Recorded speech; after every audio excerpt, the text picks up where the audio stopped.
has seen various fleets of boats racing up and down it, from huge barges rowed with vast oars by Thames lightermen to yesterday's little yachts. Last weekend, it was the time for the powerboats in a two-day event, the Marlboro Jubilee Cup. Some of the most expensive craft and the world's most famous drivers provided the spectacle, and it's been estimated that 200,000 people watched the show. It was to be a tough course, and one which the old team of Flotsam and Jetsam turned out to be challengers, if not finally the winners. And they're gathering speed. I can see great roosters of spray going up behind them. And now there's a marvellous line of Formula One boats abreast. Coming straight down towards me. There's the Maroon. We're away.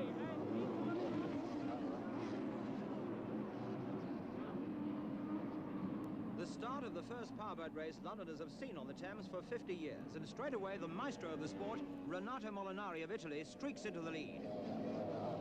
Winner of 8 world championships, 33-year-old Molinari is designer and builder of his own and many of the other boats in the race.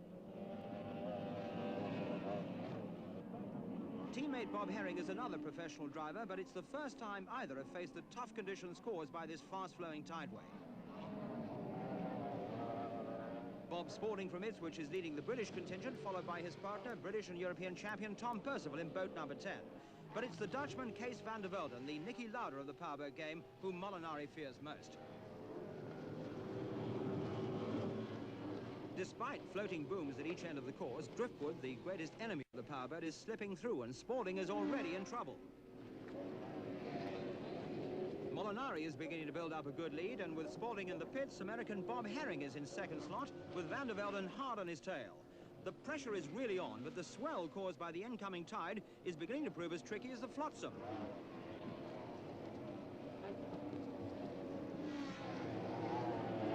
Percival seems okay, though, and is now fourth behind van der Velden. Spalding is not the only one in the pits. Another early caller is Roger Jenkins with his 2-litre boat. Nothing seems to stop Renato Molinari, except, of course, the threat from van der Velden, who has now taken second slot ahead of Herring and Percival.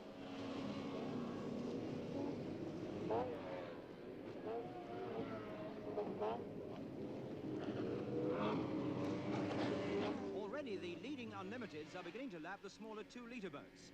In this class, London dentist Peter Inwood lays second. Molinari is pushing even further ahead.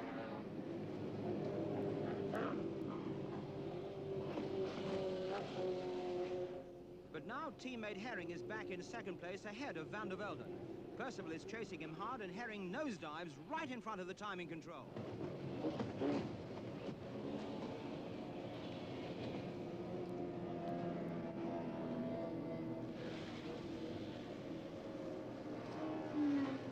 Half the boat is gone, and look at that debris on the water.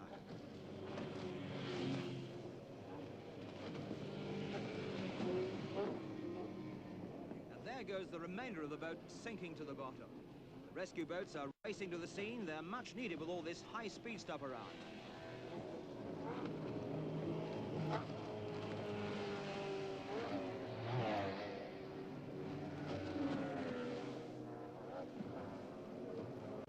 Herring seems okay, but his race has got to be over. There's hardly anything left of the boat.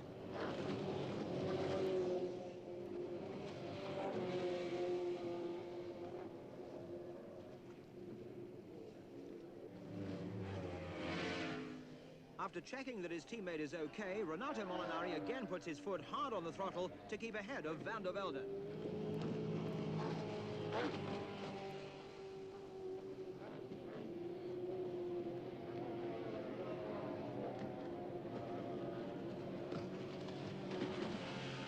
But he needn't worry, because trouble has hit the Dutchman, and he is heading for the pits, leaving Molinari out on his own. But now he has a new challenger. Up into second slot and chasing hard is Tom Percival. Behind them in third place is Molinari's other teammate, Jimbo McConnell from America. But now there's more trouble in almost the same place as Herring. It's Jeff Edwards, who was leading the 2-litre class. The front of the boat is gone, and his motor's still running, and it's pushing him under.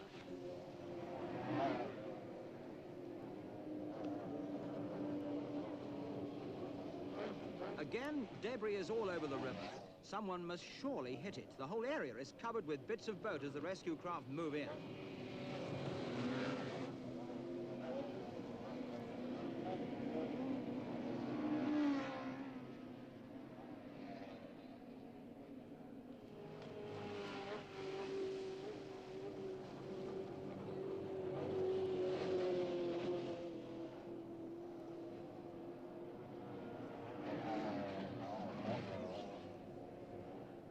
look of a driver who's suddenly come to a dead stop from 80 miles an hour.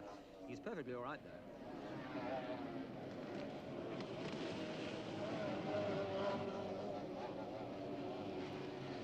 And more drama as Molinari goes into the pits. Smoke pouring from his engine, and he's in serious trouble.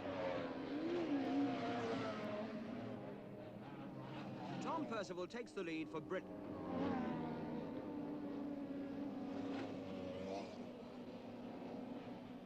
Although there's still a lot of competition, they're all 2 laps behind, except for Jimmer McConnell in second slot. But now trouble hits Percival. He comes slowly past the start-finish point and heads for the pits.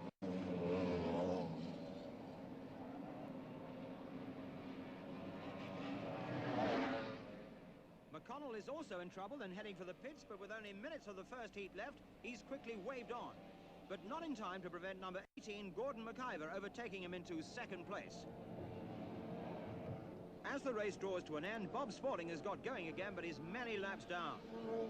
Percival's boat is repaired without losing his overall lead, and he wins the first heat.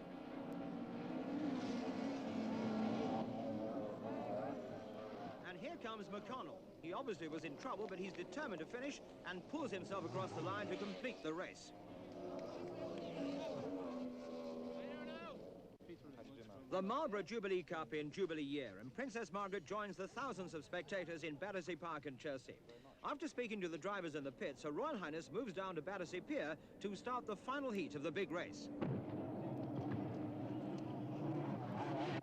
Spaulding takes an immediate lead, but overall has a lot of ground to make up. Veldon in second place also has a lot to do. Both Molinari and McConnell have withdrawn with engines beyond repair. Percival is playing a waiting game in third place. He has almost 30 laps in hand over his teammate and the Dutchman ahead of him.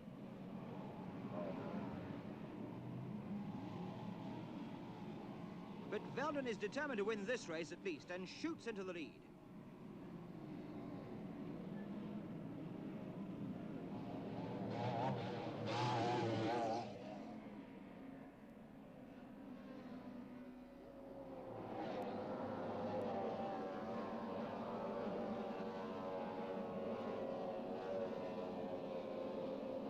Roger Jenkins in boat number 19 leads the 2-litre class ahead of Peter Inwood, whilst Van der Velden fights off Spaulding and Percival in the bigger class. Percival is really flying.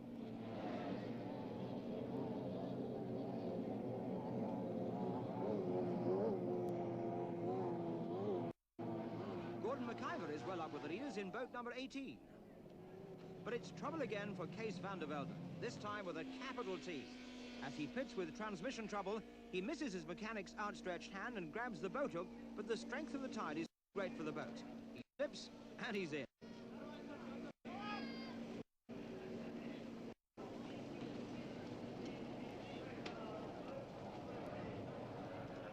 Meanwhile, Percival increases his lead.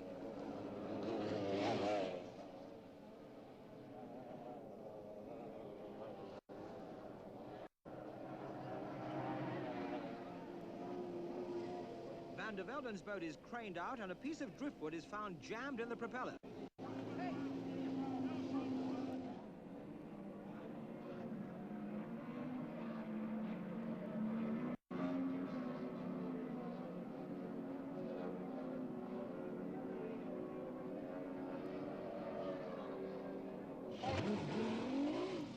The propeller is quickly changed and he's away again. As he rejoins the race, yet more trouble hits the leader, Tom Percival. He's broken down and drifting opposite the pits. Roger Jenkins has broken down again and the pits are beginning to look like Piccadilly Circus.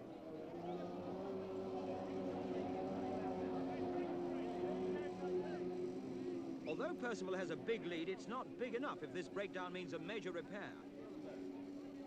Meanwhile, Veldon realizes Percival's plight and, like a true professional, is doing his best to take advantage of it.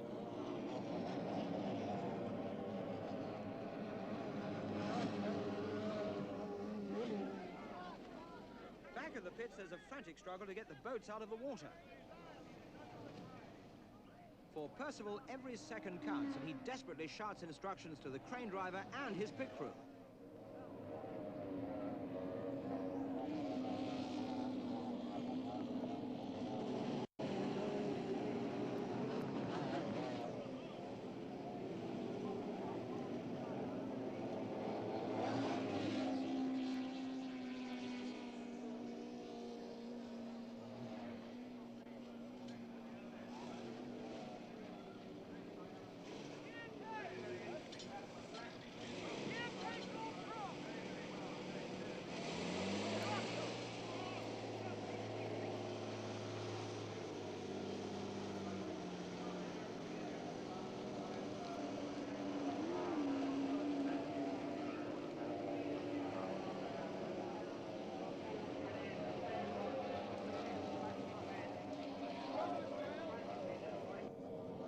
Meanwhile, choppy water under Chelsea Bridge is also causing problems.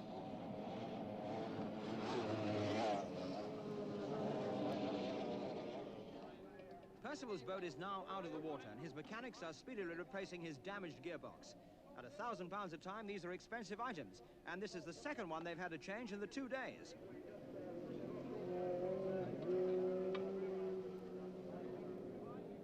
Meanwhile, Peter Inwood in the Marlboro boat begins to challenge Mciver for the 2-litre honours. Percival's back in the race. Although he's still leading the event overall, he's 5 laps behind Van der Velden for the day's prize. But the Dutchman's back in the pits yet again.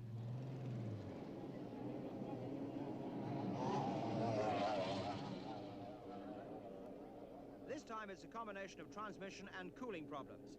Look at that smoke coming from his engine. Well, his race is definitely over. You wouldn't believe how much wood and everything is in that water. You just can't go, you can't miss it. You have to go straight through, you know, just hope.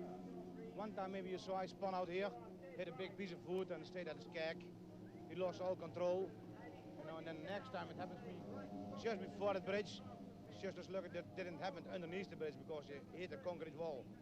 He's losing all control, and now I damaged my prop badly again, and now I got a big piece of wood for my underwater unit, and sinky engine is gone, no cooling.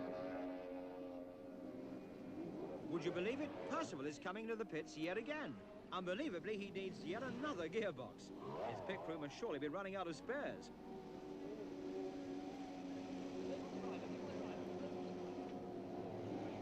Inwood has moved up to 3rd place overall, but he too is now in trouble and slowing. There's the cause of Percival's trouble. Rope like that around a prop has got to make this course one of the most expensive in Europe. Gordon Mciver takes the major prize with his 2-litre boat, giving him 400 championship points. Second in the class comes Peter Inwood after running the last few miles with a smashed gear case and no oil at all in the transmission.